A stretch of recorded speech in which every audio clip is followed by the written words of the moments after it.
Hello guys! Welcome to my YouTube channel, Dongs TV. Pag hindi pa kayo nakasubscribe guys, pasubscribe naman para magkaroon tayo ng subscriber. And then paki-like and share. Then pindutin nyo ng mga notification bell guys para magkaroon tayo ng ibang video. Mapanood nyo pa guys. For today's video guys, share lang po ako sa mga sumasakay ng taxi guys. Lalo na sa mga ibang lahi na driver. So guys, i-share ko lang to sa mga sa ibang OFW na kung pupunta sila ng mga mall or pagkala. Guys, ako kanina guys sumakay po ako ng taxi, muntik ko na pong masabunutan yung driver ng taxi guys. Doon po ako sa guys, sa unahan. Dapat sana guys sa na lang ko na sumakay sa likod niya. Kasi kanina guys, galing po ako ng galing po ako ng Polo Embassy. Pauwi na po ako. So papunta doon guys, wala pa. Yung papauwi na ako guys, nagpara po ako ng taxi para makauwi. So guys, yung taxi driver kanina guys, nung una, pinto-pintuhan muna about sa mga OFW kasi may na ano siya guys, yung may nubya siya na OFW, Pilipina. Pininto niya sa akin kasi sabi niya guys, mas daw yung Pilipina kaysa mga ibang lahi. Mas daw sa kanila yung makipagrelasyon guys. Kaya sinakyan ko lang siya, tiningnan ko kung ano ang sasabihin niya. Pininto niya sa akin guys na may syuta daw siyang Pilipina. Daw, yung malambing, at saka palahingi daw siya guys, palahingi yung Pilipina. Kung ano daw hiningi sa kanya, binibigay daw niya kasi love daw niya. So guys, di nyo alam yung mga OFW, malalaki man o babae. Kasi guys, sabi niya, yung Pilipina daw, sumakay daw sa unahan, sa tabi niya. Kaya sabi niya, daw, yung, maano daw yung Pilipina, mapalapinto. So guys, sa totoo lang, yung akong sumakay guys, pauwi na ako, gali ako ng Polo Embassy. Munti ko na siyang masabunutan guys, kasi habang pintuhan kami, kasi yung kamay niya guys, doon sa doon na pumupunta sa paa ko. Kasi sabi niya, mga Pilipino daw, yung mga Pilipino daw, Mia Mia. O sa Tagalog pa, daw guys, yung mga yung maganda daw yung mga Pilipina. Kasi daw, ganito, ganun. So sabi ko, bakit pati yung paa ko, inihimas-himas niya. Sabi ko, wag mong gawin yan kasi bawal yan, haram yan. So, medyo napiko na ako. Pag sabi ko, wag mo na ulitin. Pintuhan mo na kami. Pinto ka lang dyan, wag ka nang makipag. So, tumatagal, inulit na naman niya. Sabi ko, hinto mo yung taxi kasi bababa ako. Sakay ako ng ibang taxi. Kasi guys, di ko siya, gusto ko siyang suntukin pero di ko magawa kasi bawal yan dito sa ibang bansa. So, ang ko lang guys, share ko lang dun sa mga Pilipina o Pilipino guys, lalaki man o babae. Huwag po tayo sumakay doon sa tabi ng mga taxi guys. Dapat doon tayo sa likod pala.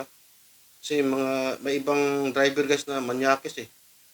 Manyakis, sobrang Pinikinto pa niya yung ginagawa niya doon sa Pilipina. Pero di ko na di ko lang nakuha yung pangalan ng Pilipina. Di ko na naitanong kung sino siya eh. Kasi nainis, sobrang inis ko na ba. Gusto ko na siyang sapakin eh. Mga mga bastos ba. Eh, sabi niya, yung mga Pilipina daw, ganito, ganun. Basta dami siyang sinasabi guys, di ko lang pagitin kasi medyo medyo mahirap panggitin eh. Kasi, parang bastos na ba. So, ang ginawa ko kanina guys, di ko siya natiis, bumaba ako. Makay ako ng ibang taxi. Tapos, yung nasakyan ko, Bangladesh na taxi. Buti pa yung Bangladesh na na driver, mababait pa. Di siya katulad sa mga bang lahi. Yung driver ko ng sakyan ko isa isang paki. Alam niyo guys, anong paki? Driver. Alam niyo na yan, di ko lang banggitin yung buong niya kasi mahirap na eh. May kaibigan din kasi akong ganyan eh, na mabait. Di naman sila lahat ng ganun na masyado silang bastos eh. Kaya tayo guys, pag sumakay tayo ng taxi, wag sa harap. Doon dapat tayo sa likod. Kasi para habang tumatagal na nasa biyahe, pinto-pintuhan ka lang tapos mamaya, imasimaso na yung paa mo. Yung paa ko nga, sabi niya, bakit mo hinimas yung paa ko? Eh, alam mo masagot niya? Ano daw? Mia Mia daw, mga Pilipino. Ano ba yung ibig sabihin ng Mia Mia, guys? Sa Tagalog, sa ano daw, yung masasarap daw. Yun, ano gusto na sabi niya, masasarap daw tayo mga Pilipino. So, sa isip ko sabi ko, wag naman kaming lahatin kasi ako, sabi ko sa kanya, bakit mo ako hinumas pa? Eh, lalaki ako, di naman ako babae. Eh, basta sagot niya, guys, ano daw, masasarap daw mga Pilipino. Kaya sa sobrang inis ko kanina talaga, muntik ko na siya eh. Kaya pinigilan ko na yung sarili ko kasi nasa ibang bansa tayo. So, yung mga ibang Pilipino na wag mo po tayo sumakay doon sa harap. Ano lang, kaya ako sinishare to kasi naranasan ko yung kanina na sobrang bastos na siya eh. Na pati paa mo, hinimas si Maso. Diba? Diba, kahit sino naman, mainis ka eh. Baka isipin niya, bakla ako, hindi naman ako bakla. Siguro yung may ibang Pilipino na mga bakla na gawain nila. Eh, huwag naman kayong ganun kasi lahat ng mga Pilipina, tingin ng mga ibang driver, ganito, ganun. Mga Pilipino, mga bakla. Eh, sabi ko, wag mo namang lahatin mga Pilipino kasi may Pilipino, hindi mahilig sa mga ganyan. Mayroon din Pilipino na ganun.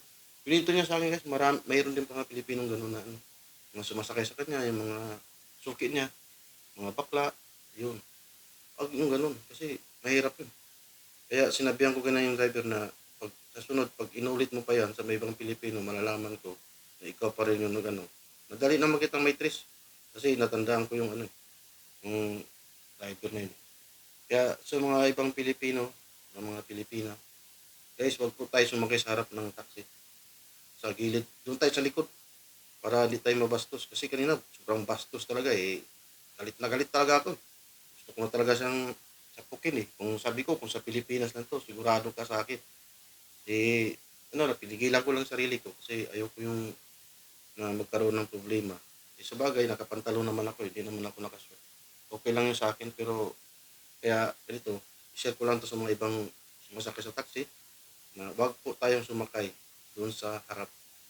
Doon tayo sa likod ng driver kasi para safe tayo. Isa pa guys, yung mga ibang taxi, di ko naman lahat na taxi. May taxi naman mabait. May ibang taxi na talaga, pag nakita lang na mga Pilipina, pinapara. Tapos tungtuwa sila pag may Pilipina sumasakay doon sa taxi. Sabi ko, at ganun itong mga driver na to, mga manyakis talaga. Kaya guys, sa susunod, payo ko lang sa mga ibang OFW na wag po tayo sumakay sa harap. Doon po tayo sa likod guys. Sana na magbigay to sa inyo na leksyon sa mga kasi naranasan ko yan. So guys, maraming salamat guys na sa aking video. Paki-share na lang guys, paki-like, subscribe guys. Maraming salamat guys. God bless.